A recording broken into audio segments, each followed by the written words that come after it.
بۆچوونێکات دوو دێرە سەرەتایەکی باشە بۆ چوونەوە ڕۆمانەکەەوە. تەلەفۆنە دەستیەکەم لە چاکەتەکەمدا ئەگەر پێویستت پێی نەبوو بیشکێنە و فڕێدە. با نەکەوێتە دەست کەس، نامەوێت کەس بزانێت چەندە تەنیا بوو. ئەمڕۆ باسی یەکێک لە ڕۆمانەکانی بەختیار عەلیەکەین. طبعاً هەستەکەم لە دانیشتێکی وادا بەو کاتەکەمەی باس لە یەکێک لە بەرهەمەکانی نووسەرێکی گەورەی وەک بەختیار عەلی بکەین کە ئەمە تقریباً 16 ڕۆمانێکی پێم وایە. ئیتر بۆیە هەستەکەم یعنی قسە و باز زۆر هەڵەگرێت. ئەم ڕۆمانەی ئەم جارەی مردنی مامۆستایەت جۆرێکە لە گوزەشتەیەک لە نێوان ژیان و مردن. ئەو کاتێک کە مردن هەیە ژیانیش هەیە و کاتێک کە ژیانیش هەیە مردن هەیە. کاکدانا ئەمڕۆ جیاواز لە هەموو ئەو وەست و ستایشانەی کە بەردەوام ئێمە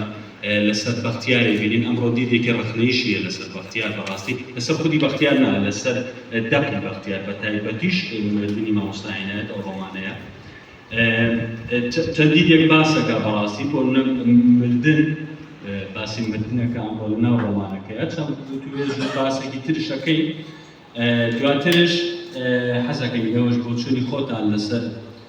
هەم لەسەر بۆچوونەکانی کاکدانا بڵێن و هەم لەسەر کتێبەکەش. تر کاکدانا فەرموو.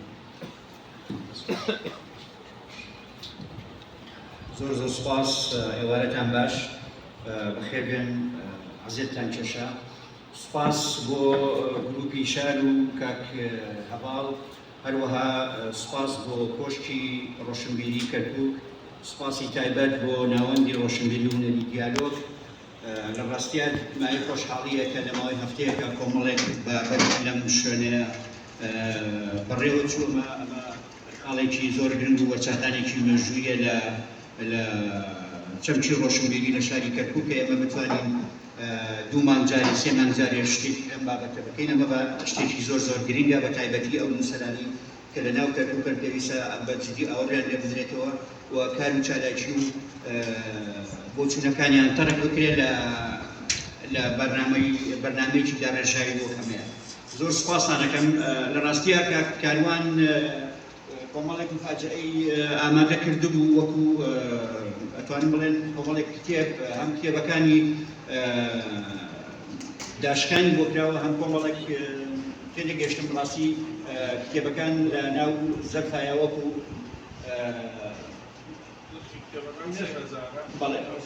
نرخی کتێبەکان 3000، بەڵام کۆمەڵێک کتێبی کایە و ئەتوانم بڵێ وەکو جۆرێک وەکو کتابەیە هەر کەسێکە گەیەندیکڕێت لە چوارچێوەی ئەم چالاژیە کاروانش ئەم شتێک. دووبارە زۆر سوپاس، دەستان خۆش بێن. لە ڕاستیە کاک بەختیار هەمووان زانین کاک ڕەنگە ئەوەی ناوش ڕۆمانەکانشی نەخوێن بێتەوە، هیچ لەبێ بابەتێکی فکریە وتارێکی خوێن بێتەوە. بۆ ئێمە بۆ کەسمان غەریب نییە، ناوێکی دیاری بواری ئەدەب و ڕۆشنبیری کوردیە. کاک بەختیار لە دوای ڕاپەڕینەوە یەکێک بوو لەو ئایکۆنە دیارانەی کە لە بواری ئەدەبی کوردیە ناسرا لە ڕێی ڕۆمانەکانیەوە، لە ڕێی کۆمەڵێکی وتاری فکری و معریفیەوە. ئەوەی یەکەم جار ڕۆمانی بەختیار عەلی خوێن بێتەوە مەرجی تاقانەی دووەم بوو. دواتر کۆمەڵێک ڕۆمانی تری بەدوهات لە سەرەتای ئەتوانین بڵین لە سەرەتای دروستبوونیان بە چاپ گەیاندنی ڕۆمانی مەرجی تاقانەی دووەم کۆمەڵێک ئەشکالێت دروست بوو کە ئەوەی لە ڕۆمانێکی عەباسی مەعروفی خواستیەتی دوجار شاری مۆسیقا لە شتێکان بەو کۆمەڵێک نووسەر شتیان لەسەر نووسی بە حکومی ئەوەی کردوایە تۆزێک لە ڕۆمانی کەمانچە ڕەشەکەی مارکسیس بێرمان ئەچێ. یعنی کۆمەڵێک ئەشکالیات دروست بوو. عادەتەن ئەم جۆرە مشت و مڕانە هەر لە وەسەتی ئەدەبی ئەبێ، بەڵام گرنگ ئەوەیە بە شێوەیەکی ئەکادیمی، بە شێوەیەکی ڕێک بابەتەکان تەرح بکرێت. کۆمەڵێک زۆر لەو نووسەرانەی کە ویستیان لەگەڵ سەرهەڵدانی یان لەگەڵ دەرکەوتنی بەختیار هەچەنە بەختیار پێشترش لە نەوەتەکانی شایوسی بەڵام لە دوای ڕاپەڕیدا بە شکلێکی عام دەرکەوتن مەسەڵەن بۆ نمونە کاک شێرزاد حەسەن یەکێکە لە چیرۆک نووسەرگارەکانی کورد بەڵام کاک شێرزاد نەیتوانی درێژە بە ڕۆمان بدە لە دوای حەسەرەکانی باوکمکەنەوە بلێتێک بوو ژنێک لەسەر منارەی نووسی بەداخەوە موفەق نەبوو هەستم کرد خۆشی هەستی کرد موفەق نەبوو لەو ڕۆمانە ئێستا کاک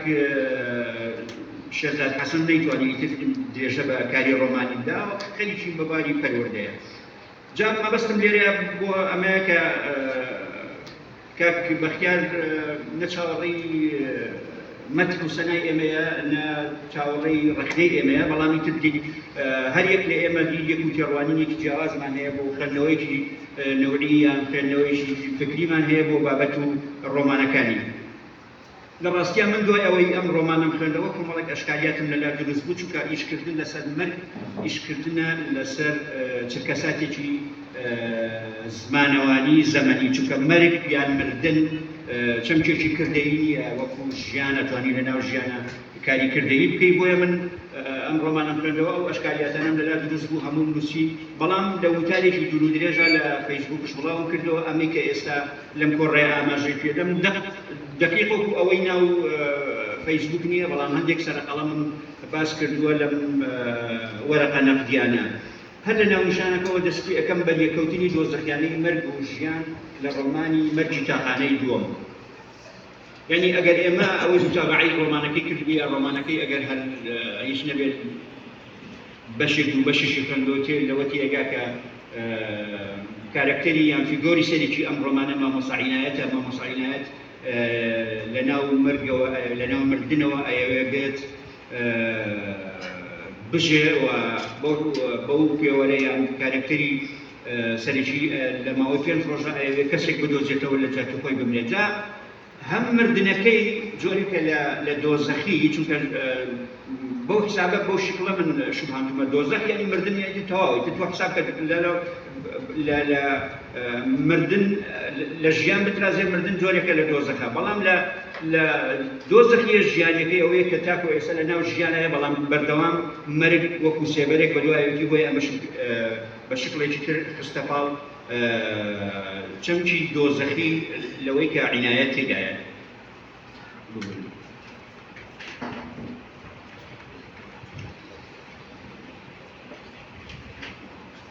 نان بەرجی تاقانی دوم ئەو باسی یەکەم ڕۆمانی بکەم باسی نانعیلەکە بەمونی نەبوو طبعا هەمومان نەزانین ڕۆمان ژانرێکی فەنتازی ئەدەبیە پشت بە واقعە بەستێ بەڵام واقع نییە ڕۆمانێکە کار لەسەر دنیابینی فکری فەلسەفی و مێژووی ئەکات ڕۆمانێکە زیاتر پەیوەستە بە شارەوە بە حکمی ئەوەی لە ناو شار خەمی گەورە و خەونی گەورە و بوارەکانی فکر و معریفە زیاتر گەشە ئەکەن بۆیە هەموو ئەوانەی کە لە ناو ڕۆمانە کاریان کردووە زیاتر پەیوەستیان کردووە بە شارەوە و ئێمە لە ناو کووردا ڕەنگە ڕۆمانی گەورەشمان هەبێت زیاتر پەیوەست بە شارەوە نەیتوانی وەکو شار تەوزیف لە ناو ڕۆمان بکات چونکە کاری ڕۆمان زیاتر تەرکیزکردنە لەسەر مەجالی فکری سایکۆلۆجی مێژووی ئەفسانەیی ئەمانە هەمووی پەیوەستن بە ڕۆمانەوە چونکە ڕۆمان کاریگەری ئەوەی کە سەردا ئاماژەمان پێدا کاریگەری ئەو جۆرە فکری بەسەرەوەیە کە دنیای فەنتازی بەشێکە لەو واقعە سەحیەی کە لەناو ڕۆمانی بەتایبەتی لە دوای ڕۆمانی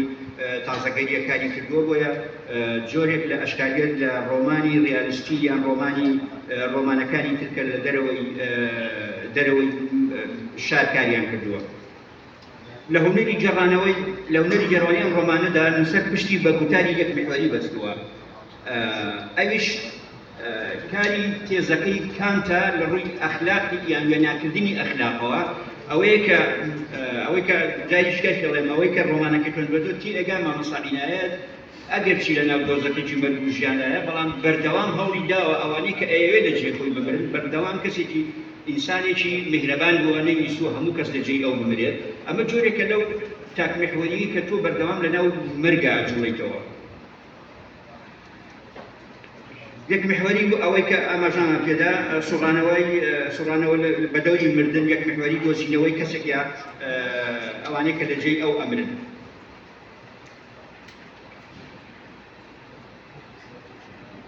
ڕەگەزەکانی ڕۆمان ڕەنگە هەمومان بەشێکی زۆرمان بزانین ڕەگەزەکانی ڕۆمان بریتین لە حبکە یا هۆنینەوە یاخود چینەوە چیرۆک ڕووداوەکان کەسایەتیەکان شوێن زەمان شێوازی گێڕانەوە دیالۆگ و مەنەلۆگ لەم ڕۆمانەدا زۆر بەکەمی چکە ئەم ڕۆمانە ڕاستی ئەمەی کاک بەختیار زیاتر ئیشی یان بەو شێوازە نووسراوە بەڕانای ئەوی تری نادیار ئەوەی ڕۆناڵبارت بە مەوتلەنە یان مەرجی نووسەر نایی دەبات کەسایەتیەکی دووەم دێت کار لەسەر جێڕانەوەی ڕووداوێک دەکات ڕۆڵان بارت کتێبێکی هەیە ئەمەوتلەنە مەرجی نووسەر بەو شکڵە ئاماژەی پێدەدات هەموو یان پێی ئەوترێ بەو کەسە ئەوترێ کەس کاک مەتەسەم شوێن هەیە لێوەیەوە بگورە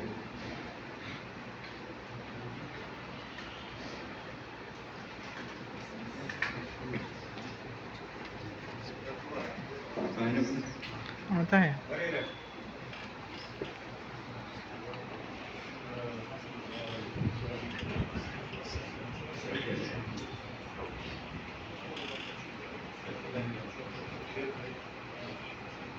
طبعا بدو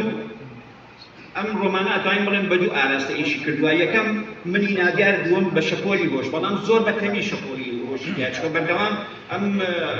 کارکتەرە لەناو دیالۆگ بووە دیالۆگەوەی کە کەسێک بدۆزێتەوە لە بەری خۆی بمرێ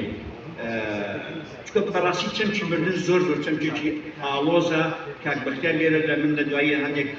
باس لە هەندێک لەو ئاشکاریاتانە ئەەکەم کە کاک بەختیار لێرە تووشی بووە کە نەیتوانی خۆی لێ دەرباز کە تەنانەت کارکتەری عنایەت تووشی جۆرێکە ئاڵۆزی بووە و بۆیە ئەو ئاڵۆزیە وای کردووە تەنها چونکە ئەو کاتێک کە ئەمرێت مردنەکە یەکسەر دێتە ناو ڕۆمانەوە چکە ئەموو ئەزانین مردن عملية دەستکردنیە ئینسان مەسەلەن چۆن لە ناو ژیانە چۆن بژێ عملەیەکە چ کەساتی زەمانی زمانەوانیە یەکسەر دەبێ بڵێن مرد کاتێک کە ئەمرێت بەو مردنە دێتە ناوینەوە ئیتر داوای لێ ئەەکەن داوا ئەکا بۆ حسابەی خۆی لەگەڵ مەلایکەی قسەی کردووە ئیتر 5 ڕۆژی بدات کەسێک بدۆزێتەوە لە بەری خۆی بمرێت ئەمە من لە شوێنێکە ئاماژەم پێداوە هەر لە سەرەتای دەستپێکردنی ئەم ڕۆمانە تووشی ئەشکالیتێکی هەڵەیەکی زەخت بووەتەوە هەم هەڵەکە هەم زمانەوانیە هەم زەمەنی هەم تەکنیکیە چونکە ئەگەر ئەوەی خوێن بێتەوە لە سەرەتای ئەڵێ بەیانی زوو عنایەت لە خەو هەڵسا ڕاستەوخۆ دوای ئەوەی دەموچاوی شش بە نەهاوەندخانی خێزانی وت من ئیتر ئەو کەسایەتی شەو نیم پێش ئەوەی بمرم کەواتە تۆ مردووی نابێت لە خەو هەڵسیت مردن ئەمە هەڵەیەکی زۆر زەقە لەم ڕۆمانەیە ئەڵێ من ئەو کەسایەتی شەو نیم پێش ئەوەی بمرم پێش ئەوەی بخەوم شتێکی وا من بەڕاستی عیبارەکەش نووسی ئەمێ وەک خۆی بۆتان بخوێنمەوە بۆ ئەوەی تووش ئەشکالیەتێک یان هەڵەیەک نەبی لەم بابەتەیە بگورن من چونکە نەمویست وەکو وتارەکە بێت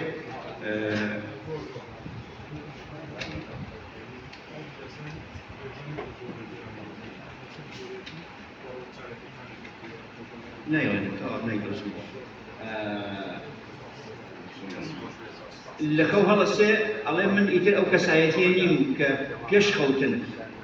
زیندوو بووم من ئێستا مردووم کەواتە نووسەر نابێ بڵێ لە خەو هەستا بە ئاگا هاتەوە شتێکی بۆ بدۆزێتەوە لە خەوان لە خەومان هەستایە ڕزگاری ئەمە جۆرێکە لەو عەمەلیەیە کە ناکرێ بەسەریا تێپەڕێ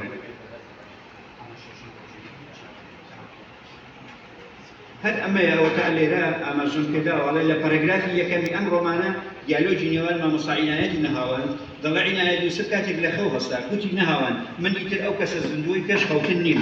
شەو لە کاتی ڕستەدا مردم ئێستا جانم سپال یعنی کەواتە تۆ ناکرێ بەو شکڵە بێ خەوتن شتێکە و مردن شتێکی ترە دەڵێ مۆڵەتی 5 ڕۆژم پێدراوە کە من دەبێ بە دوای کەسێکا بگەڕێم یعنی لەم ڕۆمانەیە ئەوەی ئاماژەمە پێدا بەر دوو چەمکی زۆر گرنگە کەوین مردن چەمکێکی میتافیزیکیە لە دەرەنجامێکی نادیار کارکتەری سەرەکی لەناو مەرگەوە دەیەوێت بەرەو ژیان بڕوات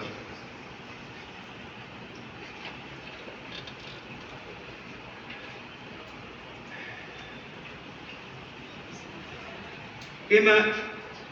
طبعا ئێمە ناتوانین لە ئاگایی لەناو ئاگایی مردن لە کار بکەین. ئاگایی مردن یان مێتافیزیک کارێکی عەدەمیە، کارێکە زۆر خۆشە. تۆ چەمکی مردنت هێنایە ناو ژیانەوە بەو شکوە تەرحێت کرد، ئەبێت زۆر بە وردی بە دەقیقی ئاگار لێبێ نەوەکە تووشی ئەشکالێتێکی زۆر خەتەر بی. ئەو ئەشکالێتە لە سێ شوێنە. شوێنی یەکەم بەم شکڵەیە، شوێنی دووەم کاتێکە مەلاماهیر طبعا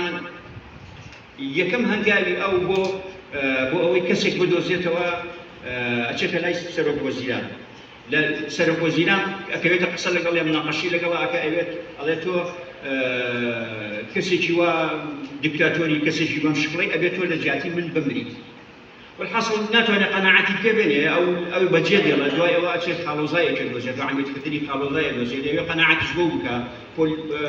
سەربازەکان بۆ ئەوکەنەوە کەس ئامادە نییە لە بری کەس بمرێت. ئەویش بەجێ دێڵێ کە ڕۆژەکان بەم شکڵاوە.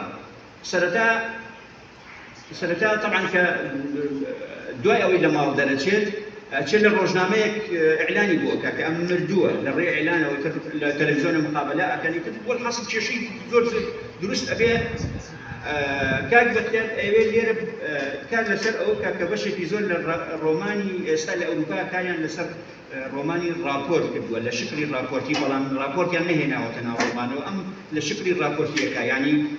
دوو دەستگای ئیعلانی زەقەکاتەوە چەند ڕۆژنامە ئەوتریان تەلەڤیزیۆنە لەناو ئەمەیە بۆی ئیعلانی کوشتنی یان مردنی عنایەتی پێ بکەن کە ئەو مردنەی کە دوجار خۆی یان نووسەریا ژێڕەرەوە خۆی تووشی ئاڵۆزیە کە بێ نازانێت مردنەکە بگەینێتە چۆ لە کۆتاییەکی نادیارە. من دوایی لەسەر لە کۆتاییە باسی ئەوەتان بۆ بکەم.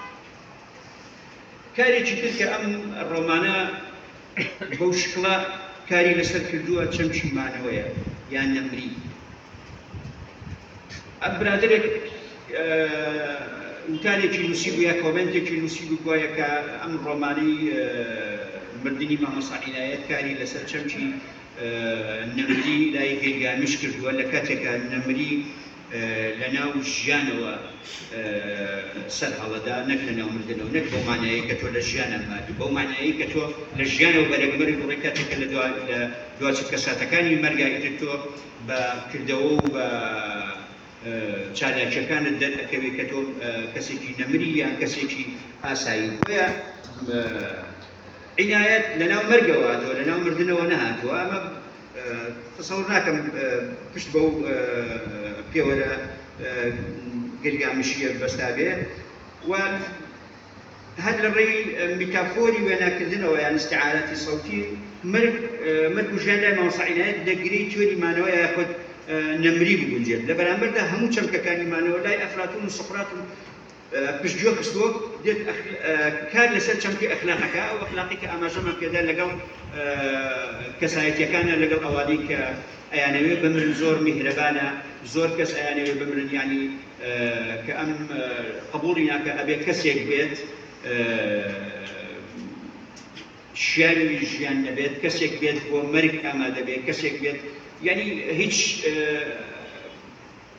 تێر بێ لە ژیان بەو شکڵە یعنی وەسفێکی کردووە کە تووشی هیچ کەسێک نابێت. لە دەرەنجامە ئەوەی کە بەری ئەکەوێت لە ئەخیرا لە کۆتاییە کە کاک بەختیار خۆشی تووشی ئەو ئەشکالیەتا بێ کۆمەڵێک تووشی کۆمەڵێک ئەشکالیەت ئەوەی ئەشکالیەتەکان ئێستا سەرەتای ئەوەی سەرەتامان باس کرد کە لەگەڵ کاتێک لە خەو هەڵەسێ و بەرچەمکی خەوتن دەکەوێت کە لە کاتێکە خۆی بردنە لە وێستگەی دووەم کاتێکە عنایەت بگورن مەلاماهیر عنایەت ئەبا دوای ئەوەی کە عنایەت داوا لە مەلاماهیرەکە ئەڵێت لە جیاتی من بگری بۆ حکومەی تۆ بەهەشتی و بەردەوام لە مینبەرەکانەوە داوا لە خەڵکەکەی بەهەشتی بن و ئێستا کاتی ئەوەیە تۆ لە جیاتی من بگری و چۆ بەهەشتەوە. طبعا کەس ئامادە نییە لە بری کەس بمرێ کە دەرەچێ لای مەلاماهیر ئەکرێت دوای عنایەت دەڵێ وەرە کیژەکەیە زۆر لە جانی خۆی بێزارە بەردەوام خەریکی ئەوەیە خۆی بکوژێتە ئێستا چەندێک کە سوکاری هەوڵیان داوە ڕێگری لێ بکەن سوودی نییە ئەیبەن بۆ لای ئەو هەوڵەدا زۆر محاولە ئەکا کچەکە فعلا خۆی بکوژێ، بەڵام کاتێک کە لێ نزیک بێتەوە لێی تێگا مەلاماهیر وجدانی قبول ناکە ئەم کچە بمرێ بەڵام لە دواییە عیبارەتێک ئەوەیە ئەو عیبارەتە گرفتێکی بۆ ڕۆمانەکە دروست کردو ئەڵێ ئاخۆ ئەگەر ئەم جیژەم لە دوهەمین ساتەکانی مۆڵەتەکەمدا بدی بایەوە ئەو دەم دەرفەتم وایە هەمان زۆر ڕفتارم دەکرد پرسیار لە خۆی کە خۆی ڵێ نازانم بەڵام ئەوەی کە هەر یەکەم دەرفەت چیژەداماوێکی لەو جۆرە بخەمە پێشی خۆم و بڵێم ئەم مەخلوقە لە بری من بکوژن کارێکی دروست نییە یعنی تۆ دیسان هاتیتەوە ناو کوشتن تۆ ئەتەوێت بمرێ ناتەوێت بکوشتێت مردن شتێکە کوشتن شتێکی هەیە بۆیە لێرە سەر لەوێ تووشی جۆرێک لە ئەشکالێتێکە بێ کە مردن بۆیە سەرەتاوە مردن چەمکێکی ئاڵۆزە چەمکێکی میتافیزیکیە چەمکێکە عەدەمە چەمکێکە لە چرکەساتێکی زەمانی زمانەوانی بەو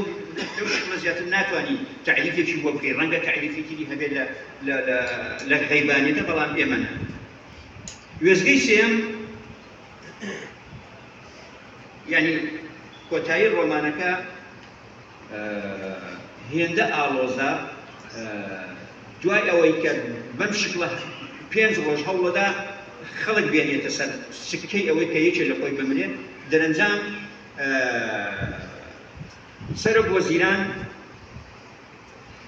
بانگەوازێک لە ناو سەربازەکانی لە ناو سەربازگە دروستە بڵاو کاتەوە کە مەلا ماهیر یان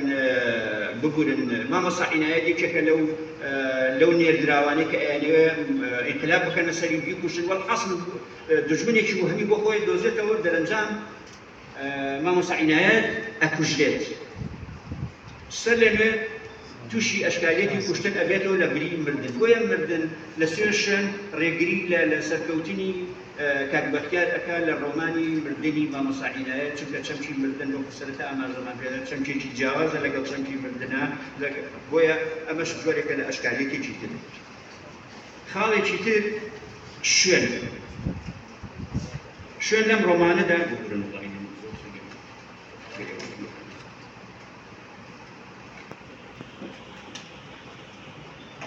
خاڵێکی تر شوێن لەم ڕۆمانەدا طبعا لەم ڕۆمانە بە شێوەیەکی گشتی کاری لەسەر چەمکی ناشوێن کردووە ناشوێن بەو شکڵی کە شوێن بەڵام نادیار یعنی مەسەن بۆ نمونە لەم ڕۆمانەیە نە کەشێکی کوردی هەیە نە چرکەساتێکی مێژووی کوردی هەیە نە هەزایەکی کوردی هەیە شوێن هەیە پشتی بە چەمکی ناشوێن بەستەوە هەموو ئەم شوێنەی کە دەرەنجام دوای ئەزانین فەرمانگەی دادا لە یەک شتەیەکە کورد کردوێتەوە کە سایکۆلۆژی مامۆستا عینایەتمان بۆ ڕوون دەکاتەوە مامۆستا عینایەت کاتی خۆی کە مەسەن لەو فەرمانگەی کاری کردووە عاشقی کچێک بۆ ژنێک بۆ ناوی یەلدا هارونە ئەگەر ناوەکەم بە هەڵەت نەخێنبێتەوە نازانم یەلدا هارون يعني لە چرکەساتێکە مامۆستا عینایەت ئەچێتە فەرمانگەکەی بە یەلدا ئەڵێ من هەموو تەمەنم هەموو ئاوات ئەوە شەوێک لەگەڵ تۆیە ڕۆژێک لەگەڵ تۆیە کە زیندوو بوو ذاتی ئەو نەکردووە بەڵام ئێستا مردووم ئەمەوێ لەگەڵت بکەوە یعنی ئەمە هەموو ئەو فەرمانگەی ئەگە فەرمانگەی تەندروستی وایە ئەگە فەرمانگەی ئاو وایە کارەبا وایە بۆ ئەمە یەکشت بوو وەلا نەش وایە ڕەنگە شکلێکی زۆر ئاسایی بوو چونکە سەرەتا تعریفێکی مامۆستا عینایەت کراوە کە باڵی وایە قژی دوورە چاوی ڕەش ئەمە ئەوەیە بەڵام کارەکتەرەکانی تر ئەگەر ئەم ڕۆمانە بکرێ بە فیلم دەکرێت کارەکتەرەکان بەجیا سیناریۆی داوەشتنی شکڵیان بۆ بکرێت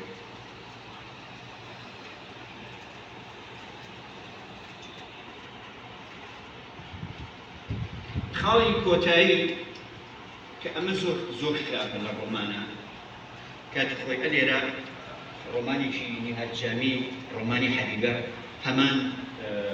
شتێکیا بوو لێرە باسمان کرد و هەر لە کاربەختیاری شەوەری گردبوو لە شوێنی کەشە ئەمان معاناتی هەبوو يعني تۆ ڕۆمانت هەیە ڕۆمان هەموو ئەزانی ئەوەی ڕۆمان خوێندو ئەزانی ڕۆمان بریتیە لە فەنتازیە حکایەت کۆمەڵێک حکایەت بە یەکەوە بگرێت ڕاستە لە دەرەنجامی واقعەوە هەڵێنجراوە بەڵام جێڕانەوەی واقع نییە ئەمە فەنتازیایە تۆ ناکرێت پاساو بۆ حدثێک بینیتەوە پاساو بۆ ڕووداوێک بینیتەوە کە پاساوت بۆ هێنایەوە معناوایە سحری ئەم ڕۆمانە بەتاڵەکەیتەوە بۆیە لە سێ شوێنە پاساوی بۆ هێناوەتەوە لە شوێنی یەکەمە مەسەلەن کاتێک کە پاساوەکانم نووسیوە پاسای یەکەم لە دۆخی ئاڵێ بۆ نمونە ئەڵێ ئەگەر لە دۆخی ئاساییدا بوێری ئەوەی نەبوو لە بارگای سەرۆکوەزیران ئامادە بێت یعنی ئەڵێ ئەگەر ئەمە مردوو نەبوایە بوێری ئەوەی ناکرد واتە لای سەرۆکوەزیران هەمومان نەزانین ئەمە لە واقعا ناتوانێت ئەمە فەنتازیایە ئەمە درۆیە ئەمە خەیاڵە ئەمە فیلمە بۆیە تۆ پێویست ناکە تۆ ڕۆمان نووسی پێویست ناکە پاساو بۆ من بێنی تۆ ئەمە ئەوەیە من چۆنی لێت یەکەم ئەمە تەفسیر بۆ کاتێک دەیەوێت لەگەڵ خەتیبی خاڵۆزایدا قسە بکات دەڵێ مۆبایلەکەی دەرهێنا و خۆشحاڵ بوو لەگەڵ ئەوەشدا مردووە توانێت بە جۆرێک بکەرخێنێت هیچ شتێکە تۆ بە من بڵێ ئەمە مردووە یان نەمردووە خۆ ئێمە هەمووان نەزانین مردووە ئەو پێنج ڕۆژەگەڕێ بەدوای کەسێکە یعنی هەندێک شتێ لە ئەشکالیەتی ڕۆمانەکەیە لە ئاستی ڕۆمانەکە داگرێت لە قیمەی خەیاڵ و فەنتازیای ڕۆمانەکە داگرێت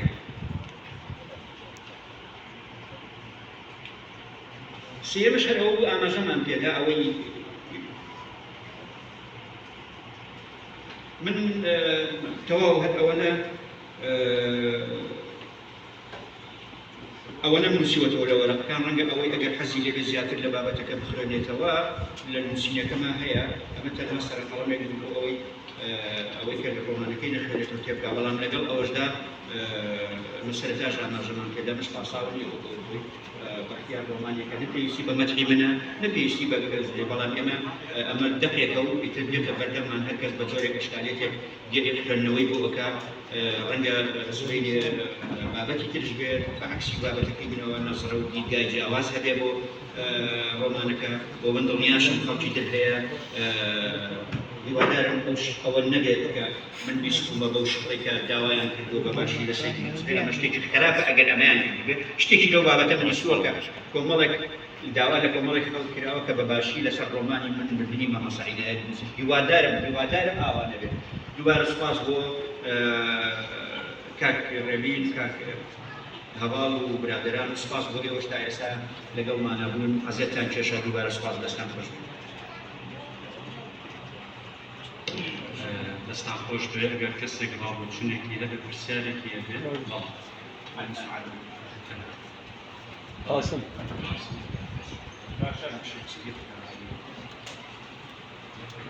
استاد من لە مقدمەکەەوە دەست پێەکەم لە مقدمەکەەوە دەست پێەکەم کە ئاماژەم بەوەدا بەختیار لە نەوتێتەوە هات کۆمەڵێک تومەت خرایە باڵی بەحکمی ئەوەی من نەموت زیین کردوت کۆمەڵێک تومەت خرایە باڵی کە بەحساب ئەوەی مەرجی تاعانی دووەم لە عەباسی معروفی دزیوە و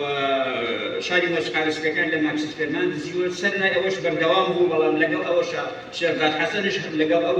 دەرکەوت بەڵام شێرزاد حەسەن لە نەیتوانی مۆفەق بێت لە ڕۆمان من ئاماژەم بەوەدا من لێ بەو شکڵەی تۆکە ئالەی دوایە من سەرزەمینێکم خۆش کردوێ بۆی کە بەختیار دزی کردووە نا بەعکسەوە جارێ شاری زۆر تەرکیزت لەسەر جەمشیدخانی مامم کرد ئەسڵەن ئەگەر تۆ متابعەت کردبێ من یەکێکم لەوانەیە کە لەسەر جەمشیدخانی مامم نووسیوە بەختیار لای خۆشی بڵاوی کردوێتەوە نامەیەکی بۆم ناردووم و دەستخۆشی لێ ئەکا ئەسڵەن هیچ کێشەیەکم لەگەڵ بابەتەکە نییە مۆزوعی ناشوێن شوێن و ناشوێن ئەگەر فەزایەکی کوردی بێ فەزایەکی کوردی نەبێ من کێشەم نییە بەڵام گرنگ ئەوەیە شوێن کە باس لە ناشوێنەکەن بەبەستمان لەوەیە کە شوێنێکی نادیارە یعنی شوێنێک نییە بۆ ناسی ئەمە شوێن و ناشوێن لەو معنایە بەڵام کە باس لە نەبوونی سەرزەمینی کوردی ئەمە زۆرێک نییە لە شتانەوەی بەختیار زۆری بەشێکی زۆری ڕۆمانەکانی کاری لەسەر چەندی ناشوێن کردووە ناشوێن بۆمان مەسەل بۆ نمونە لە شاری مۆسیقارستەکان باس لە پرتەقاڵی سپیەکەوە بزانم شتێکی وایە پرتەقاڵی سپیە شوێنێکە ناوی پرتەقاڵی سپیە بەڵام لەمەش عینەن باس لە فەرمانگەی دادگاکە بەڵام دادەکە مەسەل تۆ نازانین فەرمانی دادەکەی ئەمە زۆرێکە لە ناشوێن بەو شکڵەیەکە من قسەم کردووە جارێک ئەڵەی باسی فەیلسوفی کردووە نەیزانی تەوزیع بکە من باسم لەو تێزانە کرد لای ئەفلاتون مەسەلەن چەمچیمانەوە بەم شکڵەیە لە لای سقراط چەمچیمانەوە بەم شکڵەیە لە لای کانت چەمچیمانەوە بەم شکڵەیە ئەو تەرکیزی لەسەر چەمچیمانەوە لە لای سقراط کردووە ئیتر تۆ بە شکڵێکی تیۆری یا بە هیچ ئیزافەیەکە واتێ بگەی کە من زافێکم لە خسەر زۆر تەبیعی زۆر ئاساییە ئەوەی کە منش بیستومە من نازانم من تۆ هەر نەشم زاریوە کە مەسەرەن تۆ لە زوڵی کتابەکانی بەسمکیان شتێکت نووسی و دوای ئەڕۆژ دوێنێ خۆلێ من طبعاً دە ڕۆژ پێش ئێستا شتێکی وا بیست ئەم هیوادارم وان دەبێت چونکە من پێشتر ئەم شتەم بیست بوو یانی بەداخەواڵێم من کاتی خۆی هەرچەند بابەتەمان درێژ کێشایە من کاتی خۆی وتە بابەتێکم نووسی لەسەر مقارنەیەک بینی بابەتێکی بەتکار لەسەر قانع و شعرێکی خۆی بەداخەوە کە دوایی بینی زۆر سەیری بەلامەنی هاجاری لەگەڵ بە کەلامی یەکە کە پێشتر حەکەرایە یعنی ئەم شتانە هەیە ڕەنگە لە لای بەشێکی زۆرمانە ئەم شتە هەبێت لەو سوپاس دەست خۆش بێت کاک شێخ فەرموو شێخ سەدی مردن چۆن تەماشاکەیان چۆن تەماشانە من گرفتم لەگەڵ تەوزیفکردنی مەرگە مردنە وەک چەمکێکی زمانەوانی یعنی تۆ کاتێکە باس لە مردن ئەەکەی ئەبێت بزانین مردن خەلفیەتی مردن لە چیە بەمانە زمانەوانی و بەمانە زەمەنیەکەی کاک بەختیار لە مردنەوە دێتە سەر کوشتن یعنی کوشتن چەمکێکی کردەییە ئینسان ممارەسەی دەکا بەڵام مردن چەمکێکی میتافیزیکیە چەمکێکی غەیبیە تۆ کاتێک دەکەی کار لەسەر چەمکێک دەکەی بە ناوی مردنەوە ئەگەر عیرفانی بێ ئەگەر بە هەر شێوازێک بێ هەر چەمکێک بێت دەرەنجام تۆ دەبێت بە دوای ئەو چەمکەیە بڕۆی کە سەرەتا گەڵەکەت بۆ کێشاوە بەڵام ئەم لە سێشە مردن ئەکا بە کوشتن عملیەکە ئەگۆڕێت ئەوەیە من مەبەستەکەم کاک کارەت لە دوو شتێک باسی بەرگی نووسەرت بەرگی نووسەر پەیوەندی بە کەسی گۆڕین لە ئامادە نییە بەرگی نووسەر پەیوەندی بە گۆشایی دەقەوە بێت وەرگێت چەندێک جێنشینی ناو دەق بێت چەندێک ئاوێزانی دەق بێت ئەمەدە زیاتر شوێنی نووسەرەکە ئەگرێت چون خۆی بەراورد دەکات لەگەڵ نووسەرەکە ئەو کاتە نووسەرەکان نییە بەڵام چەندێک لە ناو دەق گۆشایی نەبێت نووسەر زندووە چەندێک گۆشاییەکە بتوانێت گۆشاییەکە بکەیتەوە ئەوە تۆ نووسەر ئەمرێنی ئەو بابەتێک بابەتێک تۆ بەسەر ناشوێن تۆڵی شوێن ناشوێن شوێنێکی نادیارە ئێکە نادیارە چۆن تۆ پێناسەیەکی کە نادیارە ناشوێن ئەو شوێنەیە کە خۆت هەرسی ناکات تۆ لە شوێنێکی بەڵام بیر و هۆشت لە شوێنێکی ترە ئەو پێڵە ناشوێن بەواتایەکی تر ناشوێن ئەو شوێنەیە یادەوەری بەجێ ناهێنێت مەسەلەن تۆ ئەچیتە ئەوروپا بەڵام فکر و هۆشت هەردەکەت بکە ئەوروپا بێتە ناشوێن بەجێ ئەو نوستالژیایە کاکەم نوستالژیا نییە ناشوێنە تعریفی ناشوێن ئەو کتێبەی بەختیاری وابزان بیجار بکەندەوە هەموو دەبێت ناشوێن ئەو شوێنەیە کە خۆت هەرسی ناکات یعنی ناتوانێت لەناو ئەو شوێنە جێگیر دەست خۆش سپاس خۆتم سپاس کاک علی طبعا پرسیاری یەکەمە وەوتر ئەنا ئەوڕۆڵان بات جێڕەنەوەی دووەمیان ئەوی غایب ئەمە ڕۆڵان بات خۆی باسیەکە ئەوی غایب بێ ئەو کەسێک حادثەکە ئەجێڕێتەوە هەم نووسەرە و هەم کەسی غایبە ئەمە مردنی نووسەرەیە مەرجی نووسەرە نووسەر نابێتە بەشێک لە عەمەلیەکە وإنما يجب غائبە بێتە بەشێک لە عەمەلیەکە موضوعی ناشوێن ئەو شوێنەیە کە تۆ تەوزیفی ناکەی ناوی ناهێنی لە سیاقە زەمەنیەکەیە ناوی ناهێنی لە سیاقە بڵێن زەمەنیەکەیە یان مێژوویەکەیە ناوی ناهێنی ئەبێتە شوێنێک مەسەر یادەوەریەک ئیتر ئەو شوێنە ڕاستە تۆ معامەلەی لەگەڵان ڕەنگە لە بۆ ئەوروپاش بە هەمان شی بێ بەڵام کە تۆ کە ناوت نهێنا ئەبێتە ناشوێن کاک عەدنان ڕێکەوتها بوو دوای ئەوەی کە ئەوە خوێندەوە باشە کتێبێکی نووسەرێکی پورتوغالی خوێنەوە بە ناوی ئەلعەما یعنی شێوەیەکی زۆرم لە بینی هەردووکانە بینی هەتا من کاک بەختیار هیچ خەوشێکم لەسەری نییە هیچ لەگەڵ ئەو کەسانە نیم کاڵێن ئەوەی لەسەرەوە وەرگرت ئەوەی لەسەرەوە وەرگرت ئابەدەش دوانیم و کاک بەختیار ئەگەر ببوایە کورد نەبوایە ئینگلیز بوایە ئەڵمان بوایە ئیسپانی بوایە دەمێ بوو نۆبڵی وەرگرت کاک عەدنان دەتوانیت بە دوو خولەک دوو خولەک باسی ئەو کتێبەی تر بکەیت کە ئەڵێ تۆزێک دەق ئاوێزانی تێکەوە مثلا ڕۆمانی مردنی مامۆسایی نووسەری بەختیار عەلی ڕۆمانی ئەلعەمای نووسەری پورتوگالی جۆزێ ساراماگۆن لەو ڕۆمانانن کە لە ناوەڕۆکی مرۆی پوڵدا بە یەکدی دەگەن هەرچەندە لە دوو جیهانی جیاوازەوە هاتوونەتە ئاراوە هەردووکیان کارەسات بەکار دەهێنن بۆ ئاشکراکردنی نافی مرۆڤ بەڵام هەر نووسەرێک بە شێوەی تایبەتی خۆی ئەو کارە دەکات دەتوانێت بگوتێت ڕۆمانی بەختیار عەلی زیاتر شاعرانە و سۆفیگەرانەیە، بەڵام ئەلعومای سارەماگۆ زیاتر فەلسەفی و دڵڕەقیە. لە ئەلعومادا کۆمەڵگە بە تەواوی تووشی نەخۆشیەکی نەناساو دەبێت و خەڵک بە شێوەیەکی لە ناکاوی بینایی خۆیان لەدەست دەدەن. لێرەدا نابینایی تەنها نەخۆشیەک نییە، بەڵکو هێمای ڕوحانی ئەخلاق و وشاری مرۆڤایەتیە. کاتێک مرۆڤ سیستەم و یاسا لەدەست دەدات دەگۆڕێت بۆ بوونەوەرێکی سەرەتایی کە تەنها بە غەریزە و ترس دەژی. سارەماگۆ دەیەوێت بڵێت شارستانیەت تەنها تەلێکی باریکە و لە ژن ڕۆژێکدا دەبکرێت. ڕۆمانەکە تاریک و هەناسەبڕ و پڕە لە هەستی تەنیایی و ترس و بوون. بەڵام مردنی مامۆستا عنایەت لە جیهانەکەی بەهۆی مردنی مامۆستا عنایەتی کاکبەختیار جیهانەکەی بەهۆی نەخۆشیەوە نابکرێت، بەڵکو بەهۆی وێرانی ڕۆحی و سیاسی و یادەوەری قورسەکانی شەڕەکانەوە دەڕکێت. بەختیار عەلی مرۆڤ تەنها وەک قوربانی نانووسێت، بەڵکو وەک بوونەوەرێک دەینووسێت کە لە ناو تاریکەکاندا بە دوای ڕزگاردون و مانا دەگەڕێت. ئەمانە تاریخەکەەوە بەس خاڵی یەکچۆ لە ناو هەردوو کتێبەکەیە. ئەمە جیاوازیە بەس ئەوە خاڵی لێکچووە بەستی ئەوەی نییە ماوەستا؟ ئەزانی چۆن ئەم بە شێوەیە تعریفی کردبۆ ئەو بە شێوەیە تعریفیەکە، ئەم بە شێوەیە باسی ڕوخان و بوونبوون لە ناو کوێرەوەریە کوێربووندا دەکات لە ناو مردنێکە باسیەکە. جا لێرە ئەمەوەی گرنگترین هاوشێوەی ئێستاکەی هاوشێوەی نێوان هەردوو ڕۆمانەکە ئەمانەن. هەردووکیان ناسکی و لاوازی مرۆڤ ئاشکرا دەکەن کاتێک لەگەڵ ترسدا ڕوبەڕوو دەبێتەوە. هەردووکیان تاریکی وەها هێما بەکاردێنن، لە لای سارەماگۆ تاریکی چاوانە، لە لای بەختیار عەلی تاریکی ڕۆح و مێژووە. کارکتەرەکان لە هەردوو ڕۆمانەکەدا تەنیایەکی تاڵ دەژین و بە دوای مانای ڕزگاربوون دەگەڕێن. پاڵەوانی کلاسیکی بوونی نییە، هەموو کارکتەرەکان بە جۆرێک شکاون لە ژیان ناومێد بن. بەڵام جیاوازی بنەڕەتی ئەوەیە کە سارەماگۆ بە چاوێکی ڕەشبین و سات سەیری مرۆڤ دەکات، بەڵام بەختیار عەلی هەمیشە پەنجەرەیەکی شاعیرانە بۆ هیوایەک جێدەهێڵێت، تەنانەت لە ناو وێرانەیشدا.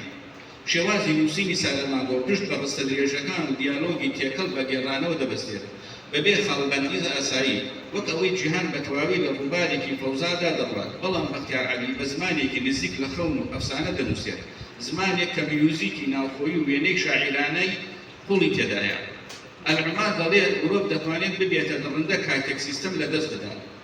مردنی مامۆستا عنایەت دەڵێت مرۆڤ دەتوانێت بە خەیاڵ و خۆشەویستی زیندوو بمێنێتەوە، تەنانەت لە ناو وێرانەیشدا. بۆیە خوێنەر دوای ئەلعوما بە هەستێکی خنکان و پرسیاری قورس دەرەچێت، بەڵام لە ڕۆمانەکانی بەختیار عەلی بە خەبێکی جوان دەرەچێت. خەبێکە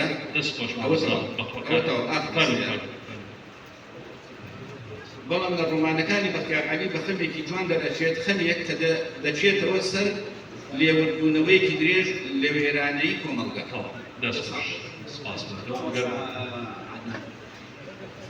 من ڕاستی قەت باوەڕم بەوە نییە نووسەرێک بگاتە ئەو ئاستەی هەر کەسێک بێ بەختیاری هەر کەسێک بێ، ڕەنگە تباسەوێ ڕەنگە لەچکە ئینسان بریتیە لە بیرکردنەوە، لە قۆڵبوونەوە، لە پرسیارکردن. من لەگەڵ ئەویان نیم مەسەڵەن ڕەنگە تۆ ئەم شێوە لێبچوونانە ببینی، بەڵام قەت باوەڕم لەو شقڵە بیناکەدا لە سارەماگۆی بردووە یان لە عەباس مەعروفی بردووە یان لەوەی بردووە. زۆر یعنی بیر و بۆچوونەکانی ئینسان زۆری لێکەچ مەرجی ئەوە ئەم بە شکڵێکە. ئێستا مەسەڵەن کاتی خۆی غەفور ساڵح شتێکی نووسی و زۆر خراپ بوو کە دوایە ئەمەی لە شاری مۆسیقارەسەکەکان لە مارکسیس بەکە ڕاستە هەندێک شتی تایە، بەڵام ئەمە معنایەوە نیە کە مەنچەڕەشەکەی مارکسیسەکان ئەوە نیە. شاری مۆسیقارەسەکەکان نزیک 500-600 لاپەڕەیە، ئەو هەموو ئاڵۆزیەی کە لەو ڕۆمانە هەیە لەکوێ یعنی هەندێک شت هەیە کێشەکە ئەوەیە بڕیار ئەدەن کە بەو شکڵە بسە. بە هەموو جۆرێ ژیاون لە ڕووی مادی لە ڕووی معنەوی و ڕابواردن و شتێک وەرە لە جیاتی من ببرە. ئەمە خاڵی دووەمیان ئەچێتە لای کابرای متەدەین کە ئیمام و خەتیبی مزگەوتێک دەڵێت تۆ زۆر نزیکی لەخواوە، سێم کەسە عەفوە ئەچێتە لای ئەڵێ تۆ زۆر نزیکی لەخواوە، وەرە تۆ لە جیاتی من ببرە، لەبەرەوەی کە باسی مردن ئەکەیتوە ئەبێت تۆ وردە قبوڵکەی. بەڵام کاتێک ئەو مەلای باتە لای ئوکسەی کە ئەوێت حاکە لەبەرەوەی خۆشی نفسیەیە، ڕۆح ئەوەنە عەزیزە کەسێک کە بڕیاری کوشتنی خۆی بدا کاتی ساتێکە خۆی بکوژێ خۆی ناکوژێ. جا لەبەر ئەوە ئەم ڕۆمانە لەوە ینی ئامانجەکەی ئەوەیە کە زۆر کەس هەیە نەژیەوە بەمانە ژیان زۆر کەس ژیان لەبەر ئەوە کاتچێت ئەعلان دەکات لە ئەو چاپخانەیە زۆر کەس دێت تەواوعکە بۆی ببرێ لەبەرەوەی زۆر بێزارن لەم ژیانە ئەمە خاڵک شوێنەکەش وا بۆیە چ لە کوردستان بێ لەبەرەوەی زۆر کەس لە کوردستان بێزارە لە ژیان یانوێ ببرێت پرسیارەکەم ئەوەیە تۆ جەنابەت ئەڵێ مردن و کوشتن جیاوازیە بەڵام ئەو نەمردووە پێی ئەڵێن ئەمری بەڵام کۆتایی ڕۆمانەکەی کوشتەکە کەواتە چی جیاوازیەکی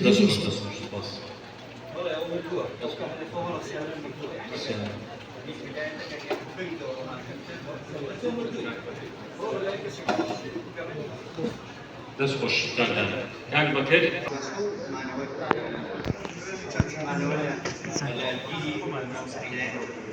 يعني زور تركيزي لسه ترجمانه والله اگر بيت لسه ما مصحينا لتنشونك على من تنها امر بشر تنها امر بشر دوايا وهر ودي جبر ولا لا يا ما شنو لا سب فرمان لك اشوف لا اوجنا مو خبي منه جانب لقبك ابخل يعني أمس سيكولوجي ما مصعينا يدفو أكاده ما مصعينا توقع فرقالة أما كاري لسنة أمريكا بدبرت ما مصعينا همو مهانكي أو تنها أمير بشر نشيا أمير بشر أما يدل ما نورك شوية نازل نمري لك شوية کردووە بە کۆمەڵێک بابەتی نیولیبرالیزم و لیبرالیزمەوە شتاک نەوزاد وەزام لێرەشە جا سبەینێ کۆڕی ئەوە بەڕاستی نەوزاد مەلا عومەرە دێ باسی ئەو چەمکە گرنگەمان بۆ بزانین ئەم لیبرالیزم و نیولیبرالیزم تا چەندێک کاریگەری لەسەر ئێمە هەیە و تا چەندێک پێویستە بە ئێمەشەوە هەموو چا خۆی ئەڵێ دەست بۆ هەر شتێکە بانێ بەڵام کاریگەری نیولیبرالیزمە لەسەرەوە جەواب زانی وایە حەزەکەم سبەیەوە بە هەمان گروتینەوە لێرە بن ژە لە کاک نەوزادش بگرن بزانن ئایا بەڕاستی وایە سپاس بۆ ئەمە